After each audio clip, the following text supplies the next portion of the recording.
Résonance, acte 4. Bienvenue dans Résonance. Aujourd'hui, je reçois un entrepreneur, chef d'entreprise et investisseur. Avant d'être CEO, il a été commercial. Avant de diriger plusieurs entreprises, il a dû oser, se tromper, tomber et se relever. Son parcours ressemble un petit peu au mien. Il a des similitudes.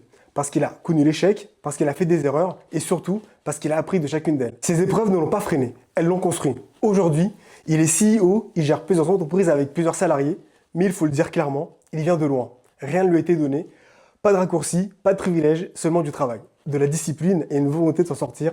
C'est un véritable honneur de le recevoir aujourd'hui dans Résonance. Un échange sans filtre sur l'échec, la résilience et ce que ça coûte réellement de se construire seul. Bienvenue dans Résonance. Nous déjà de base, moi déjà de base, je viens de Mayotte. Donc l'investissement on ne connaît pas.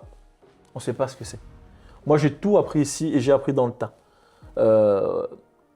J'écoutais beaucoup, les personnes me disaient au lieu de payer un loyer, paye quelque chose à la fin qui va t'appartenir. Il y a une personne au foot dont tu connais qui m'a beaucoup appris.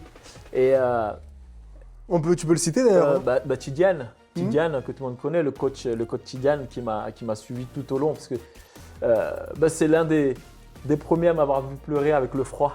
Ah oui. Il faisait tellement froid. Il faisait tellement froid que je ne comprenais pas c'était quoi le froid. Moi je suis arrivé déjà, en fait quand je suis arrivé à l'hôpital.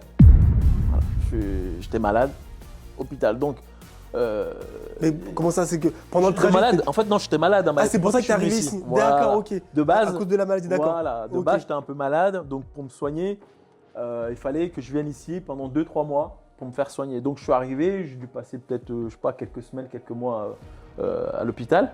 Et en fin de compte, on arrive un peu, on ne sait pas où on est. Mes parents, moi, sont à Mayotte. Papa, maman, c'est là-bas. Et puis j'arrive, il fait froid. Et moi, je me suis dit une chose, en soi, c'est pas grave. Ça, c'est rien. Parce qu'il y a plus grave, il y a toujours plus grave. Donc je me suis dit, c'est rien. On va être patient.